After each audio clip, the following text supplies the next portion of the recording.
Welcome back to more marriage drama stories. In this video, my wife wants to take my house in divorce after sleeping with her awful ex. Let's dive right into the video to see what happened. And the first one starts like this. Divorce can sometimes come at you out of nowhere. Even when you suspect that there's something wrong, it might not always be what you think. I wanted to share my story and what my ex-wife tried to take away from me. So the house that my wife, I will call her Jenna, and I moved into once we married had been in my family for generations. It was one of those places that if my family wanted to, they could probably sell it to the local government to make it a historical site. It was not a huge mansion or anything, but it was big enough for a family to live in comfortably. My grandparents were the last ones to have it, and when I was old enough, they gifted it to me as part of their will upon their death. I didn't get to move into it until about a year ago, since my grandma just passed away. The house was always familiar to me, a place that I'd visited nearly every week for Sunday brunches, birthday parties, and holiday celebrations. The bedrooms were where we would have sleepovers with cousins that lived out of state, and I remember doing most of my middle school homework on the worn kitchen table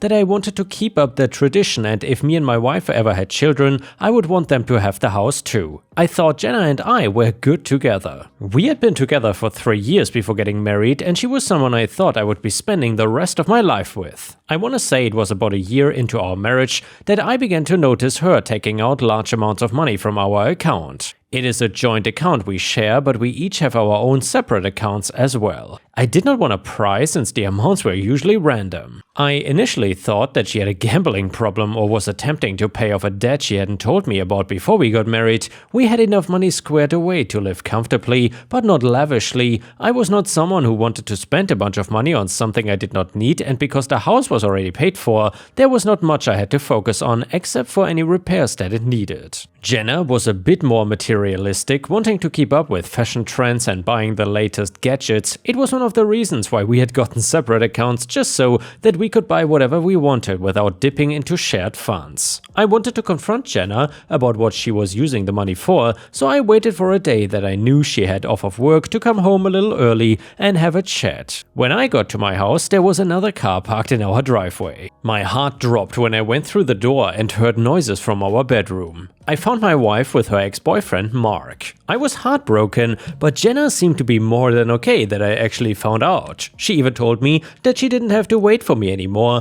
and just wanted to file for divorce. I had to leave, but before she did, she said something that made me unsettled. Jenna, I'll be heading out now, but I'll make sure that it's the last time I have to leave this house because of you. That was a threat if I ever heard one, and I'm sure she wanted the house. I remember I had to sit down after she left just to get my bearings back, the news just needing time to settle before I decided on how I was gonna proceed here. I did not know how long she had planned to divorce me, but I knew it was time that I got a lawyer. As soon as I did, I got a literal list of demands from Jenna about what she wanted from the proceedings. The first thing on her list? My house. She claimed that she was entitled to it, claiming that I had withheld money from her in the shared account and didn't have enough to purchase her own place. Again, we had separate accounts as well as a joint account, so it was strange that she didn't list that as part of her assets. My lawyer honed in on this, asking me for the statements of each withdrawal she made out of the joint account, just to see if that money went directly into her bank account or was used for something else. The proceedings could have been cleaner, but Jenna seemed to want to get as much out of me as she possibly could. She made her case that I'd been manipulating her, using money to control her, and making her feel trapped in the marriage. Not once did she bring up the affair, which concerned me, but I hadn't had my chance to speak yet, so I let her work her way around the truth for the judge. When it was finally my turn to speak, she gave me a look that made it seem like she had already won. I was not going to give her that satisfaction though. I told the judge my side about how what she was asking for was a part of my inheritance from my grandparents and how much the house meant to me. I went on to tell him about our different bank accounts showing proof that there were 3 instead of the one that she claimed, and I told him about the money that was being withdrawn from the joint account and how I was not sure what it was being used for, as it was all taken out in cash. I told the judge about the day I found her with her ex and how she claimed that she didn't have to wait any longer to finally file for divorce. My lawyer brought out the evidence that indicated how much money was taken out of our joint account and showed that the money in my separate account and Jenna's separate account did not have those totals added to it. Instead, he was able to find another account in Jenna's name at the same bank where she had deposit history that matched. This account had a debit card attached to it which gave a paper trail to jewelry, tailored suits and other expensive gifts that she had been purchasing for Mark. My lawyer had told me that this would show the court that my wife had no reason to feel financially responsible and would not be suitable to keep a house if all she was spending her money on was gift after gift for herself or her lover. Jenna was quick to defend that it was a separate account and that she could have gotten that money another way, but without receipts to prove it, it showed that she had just been siphoning away our joint money to use for anything she wanted to get her boyfriend. The judge also called out that she had never indicated that she had been the one having an affair and saw that she had hired a lawyer almost 6 months ago before the divorce proceedings even started. There was a planned intent to have her try and take away my home and my money, so the judge ruled in my favor. The judge also ruled that Jenna would have to pay my court fees and return any of the unspent money to the joint account before the divorce was finalized. I went home after the court finished up and felt like a weight had been lifted. I was not gonna lose the one place that held so many memories for me, and I didn't have to live with someone who didn't love me for me and just wanted my money. My home would remain in my family, and that's all I could ask for. And the next one is titled, My Wife Told Me That I Am Replaceable. And by the way, if you enjoy the relationship/marriage drama stories, then please don't forget to like the video and subscribe to the channel if you haven't already, because I would very much appreciate that. Thank you so much. So I, 30 male, have been married to my wife, 29 female, for 2 years, and we have known each other for 6. A few weeks ago we had an argument, and during our disagreement she told me that I'm replaceable. After our argument she went out with her friends. I've been dealing with some health problems for a while, and the argument stressed me out, leaving me nervous and unwell. I was alone in the house and decided to call the paramedics because I felt that something was really wrong. To sum up, I suffered a heart attack. In the hospital they tried to reach my wife, but she didn't respond, likely still upset from our argument. She called later after coming home when she found out that I'm not there. After learning of my condition, she came to see me and stayed with me the entire time, constantly crying and holding my hands. After being sent home, she did everything so I could recover faster. However, despite her efforts, I couldn't stop thinking about how she had told me that I'm replaceable. I constantly think about it, I want to confront her about it, but I don't think I'm ready. I'm trying to understand why context matters. In what way or situation is it acceptable to call your partner replaceable? And yeah, ripe stars, let me know in the comments what you think about this. Is there ever a situation where it is acceptable to say that? I would say no, but maybe you have a different opinion, I'm curious. The audacity to even say something like that is beyond me. However, I will answer some things here. We have no children. I have genetic health problems. External factors also contributed to my problem. I have a higher salary than her, so I mostly pay the bills or buy things for our home. I mostly cook and clean. She does it too, but mostly me. It's not 50-50, more like 60-40. She's also not actively trying to kill me. I hope so at least. I don't know if she has a F-buddy. By the way, also let's address the elephant in the room. We had an argument about our house, some issues with it. After that we also discussed our priorities, careers and intimacy. At one point, discussion was replaced by her venting and saying things not even related to the original discussion. I had no issues with her ranting about things until she told me that I'm replaceable. That was the end of the conversation and I no longer wanted to talk. She finds my silence terrifying, but she didn't stay in the house for long after the argument. I don't know when she came home. I woke up in the hospital and she was just there. She kept crying and holding my hands. She didn't speak much. She couldn't.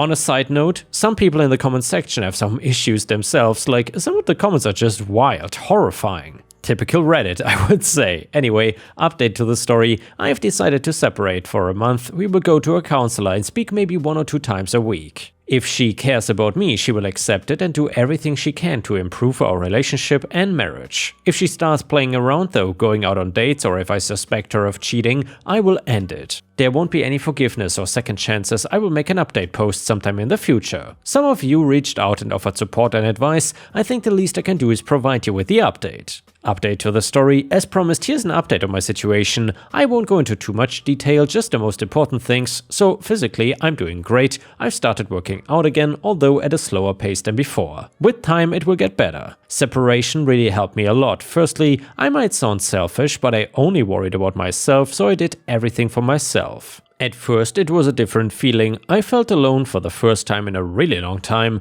and I needed a few days to get used to it. After I got used to it, it was actually quite nice. I got to do whatever I wanted whenever I wanted. I bought myself a lot of things, redecorated a bit, changed some old things, and honestly, I liked it. There was no stress, no arguments, no problems. It was peaceful and quiet. I also got myself a cat and the two of us get along really well. I also spoke to my wife on a weekly basis. We also went to a counselor, which really changed a lot of things. Whenever we went there, I laid all cards on the table. I was really honest, maybe too honest, and I said a lot of things that accumulated over time. Every annoyance issue, pretty much everything I thought could be way better. My wife took the separation really hard. It was really bad. Well, for the first few days she was fine, or she pretended to be, but as time progressed it was clear she was not doing so well. What I did was, whenever we went to a counselor, I focused only on trying to figure out my marriage and issues with it, but as soon as I left the counselor, I checked out, like a switch. I didn't want to bring any of it home and disturb my peace. My wife also started individual therapy for her own mental health and issues that have been present for some time. I asked her if she cheated on me, and honestly, I expected some outburst of rage or yelling, but there wasn't any of it. She was really sweet and told me no, that she understands why I might think that, and she offered her phone and her social media accounts for me to check. For some reason, I decided to be a dick and I told her that maybe she deleted and covered her tracks. She has no proof of anything. Again, no yelling or anything, just a really sad look in her eyes. I realized I went too far and I apologized. Time passed and I decided to let it go. So I told her that I forgive her and that I will give her another chance. Honestly, I wanted some form of revenge, but while revenge might be sweet, everything after it is bitter. I also told her that I won't forget her words. Anyway, she came back to my house and everything changed. No longer am I doing most of the stuff. She now works just as hard, maybe even more than me, and she doesn't allow me to do certain things, much to my annoyance. We will continue going to a counselor for a little bit longer, and she is still going to her individual therapy. While I liked being alone, I truly missed her. I missed her hair, her smile, her eyes, and now I find myself looking at her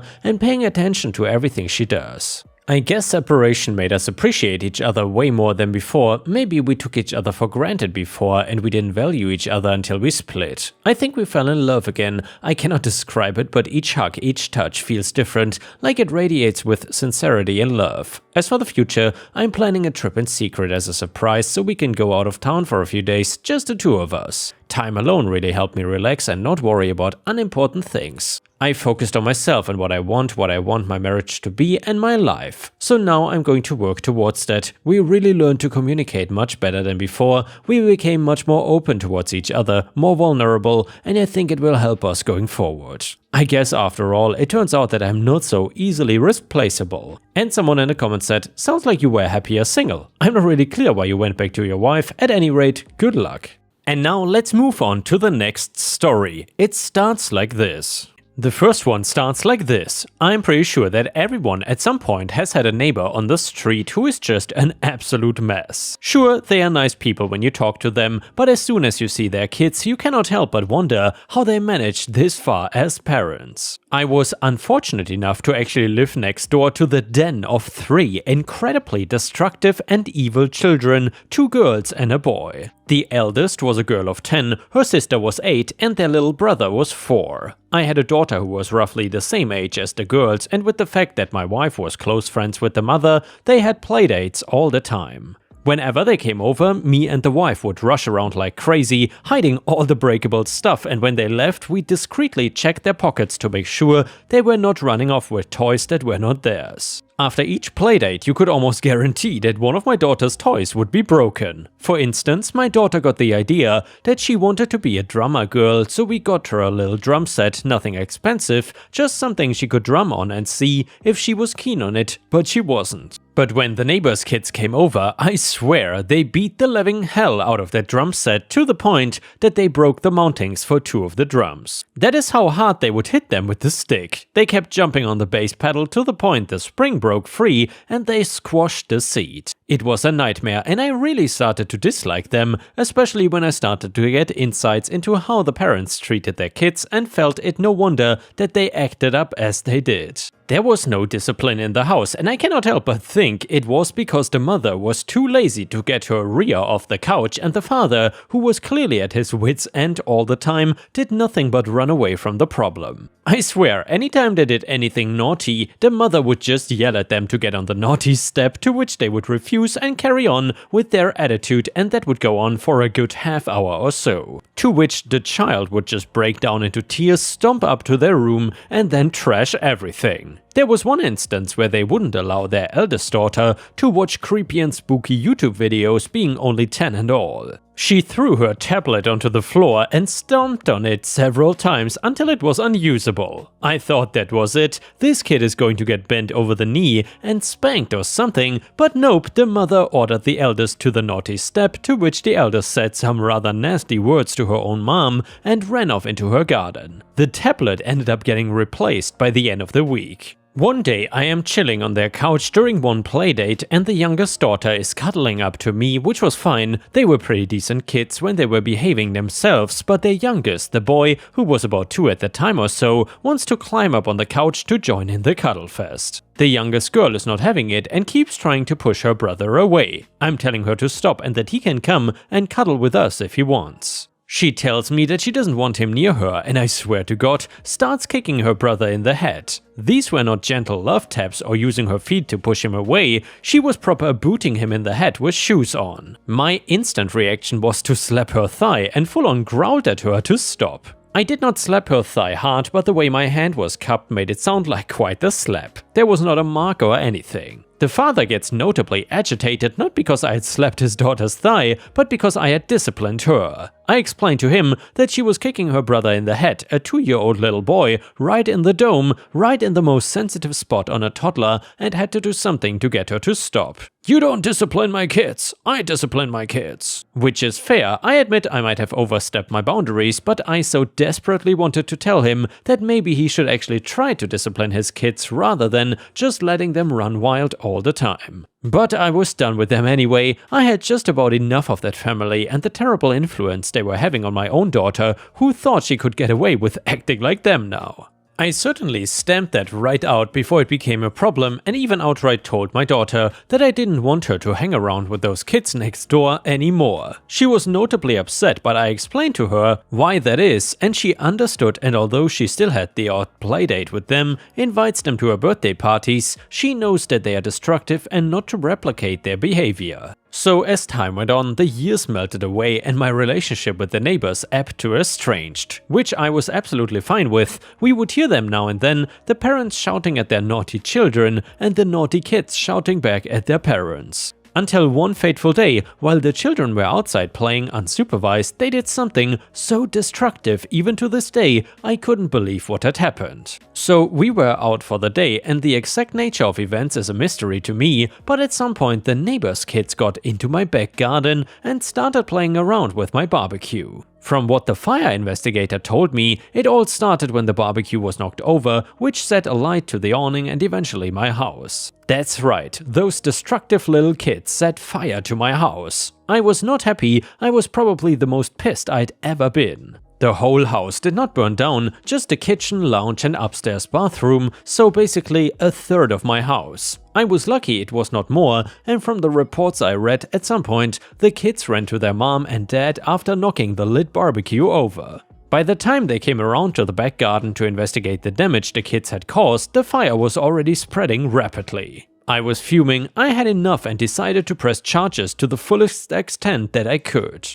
It took a fair bit of time for the legal proceedings to come to a head, but in the end they were sued for the full extent of the damage, which was about $460,000. That was for the reconstruction work and to replace all the things we lost in the fire. It did not stop there either, because I had taken legal action and there were kids involved, social services made their presence known. I had no direct influence over this, it was simply state procedure, but deep down something in me wanted their neglect exposed, though I was sure that not disciplining your kids was not against the law, otherwise there would be a lot more parents behind bars. Things escalated quickly, and I was surprised to be honest. I remember waking up one morning to the sound of what could only be described as a wailing banshee's cry. I looked out the window to see that there was a cop car and the father was already in the back and the mother was getting her ass dragged away. The kids were standing on the porch with a social worker, having to watch their parents get taken away. I couldn't help but think that was a little too harsh and no doubt was gonna scar those children for the rest of their lives.